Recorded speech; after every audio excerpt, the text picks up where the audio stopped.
लोग ऐसे होते हैं जो कभी कुछ नहीं करेंगे क्या वो कभी कुछ नहीं करेंगे, उनको फायर कर देना चाहिए। क्या कर देना चाहिए? हाँ, क्योंकि देखो बड़े से बड़े लीडर्स, टॉप मैनेजमेंट कंसल्टेंट्स जो दुनिया के हैं, वो ये बोलते हैं अपनी कंपनी में से हर साल 10% लोएस्ट बॉटम परफॉर्मर्स को निकाल देना चाहिए। मैं उसके कभी भी फेवर में नहीं रहा पर्सनली, एक एम्पैथी के कारण, एक अपने साथ में परिवार के साथ प्रेम के कारण मैं वो कभी नहीं करता। पर हाँ, सिद्धांत ये है, मैं गलत कर रहा हूँ, सिद्धांत यही है कि जो बिल्कुल लोएस्ट 10% है उनको फायर कर देना चाहिए। फायर करना भी जरूरी होता है, हालांकि ये स्ट्रेसफुल है, हालांकि ये डिफिकल्ट है, लेकिन फायर करने से पहले एक परफॉर्मेंस इंप्रूवमेंट प्लान बना दो, ताकि उसको पता चल जाए भाई मैं खराब चल रहा हूं। उसमें उसको क्लियरली आप बता दो, आर्टिकुलेट कर दो कि ये आपके प्रॉब्लम एरिया है, ये आपके गोल्स हैं, इनको ठीक कर लो भैया, इसको टाइम मिल जाएगा। उसके साथ ट्रेल मेल डाल दो।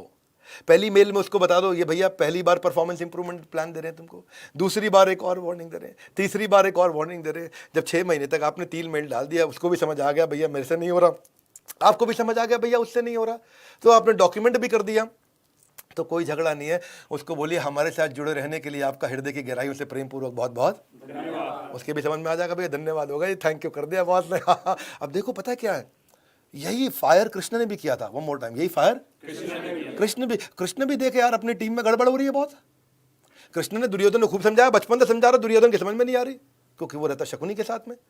तो कृष्ण ने देखा कि भैया द्यूत क्रीड़ा में दिक्कत किया, लाक्षागृह में दिक्कत किया, हाँ जी, और ऋषि मैत्रेय की भी इंसल्ट कर दी, साम्राज्य वापस देने का प्रॉमिस भी तोड़ दिया, भीम को पॉइजन दे रहा है जी, और जब देखो कभी यहाँ चीटिंग, कभी इसको मारने की कोशिश कर रहे हैं, कभी द्रौपदी का वस्त्र हरण करने की कोशिश कर रहे हैं। तो कृष्ण ने पीआईपी पे डाल दिया। किस पे डाल दिया?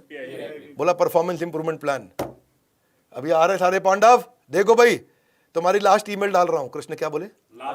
लास्ट ईमेल डाल रहा हूं, उनको 5 गांव दे दो। क्या दे दो? अच्छा, लास्ट ईमेल पे भी परफॉर्म नहीं किया अर्जुन, दुर्योधन, लास्ट ईमेल पे भी परफॉर्मेंस नहीं आई, तो दुर्योधन ने, कृष्ण ने क्या बोला? फायर। क्या बोला? वही तो कृष्ण कह रहे हैं, तस्मात् उत्तिष्ठ परंतपा, उठो अर्जुन अब युद्ध करो। क्या करो? इसीलिए लोएस्ट 10% को फायर कर देना चाहिए। बहरहाल फायर से हम वापस आते हैं हायर पे कि कैसे टीम को बिल्ड करें। अपने नवरत्न आइडेंटिफाई करो, आपकी कंपनी में कौन नवरत्न बन सकता है। सारे नहीं बन सकते। One more time, come on, क्या सारे नहीं बन सकते? अच्छा, जो बन सकता है, हमारा सोनू है, ये नवरत्न है।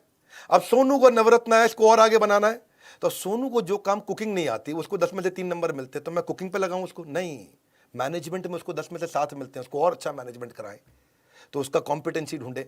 इसका 10 में से 3 किस चीज़ में आता है, 10 में से 7 किस चीज़ में आता है, जिसमें 10 में से 7 आता है उसमें उसको और आगे बढ़ाएं। उसका कनेक्टर देखें, सोनू को कौन सी बात पसंद आती है, कैसे उससे मीटिंग करें। उसका रैप एनालिसिस करें, सोनू को रिक्रिएशन क्या है, सोनू का एस्पिरेशन क्या है, सोनू का प्रोफिशिएंसी क्या है, सोनू की जिंदगी में प्रॉब्लम क्या है। रैप है जी, हाथ आगे लाइए, बोले रैप करेंगे। क्या करेंगे? क्या करेंगे? क्या करेंगे? रैप क्या होता है? ये फिल्मी डांस नहीं है, ये है रिक्रिएशन, एस्पिरेशन, प्रोफिशिएंसी और प्रॉब्लम। भाई सोनू की जिंदगी में प्रॉब्लम क्या है वो सॉल्व करो, उसे क्या अच्छे से आता है, प्रोफिशिएंसी, उसको आगे बढ़ाओ।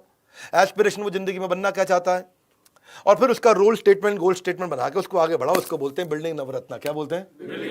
यही अकबर ने भी किया था, यही मैं आपको भी कह रहा हूं। उम्मीद से ज्यादा ज्ञान देने का है वादा। वन मोर टाइम, उम्मीद से ज्यादा ज्ञान देने का है वादा।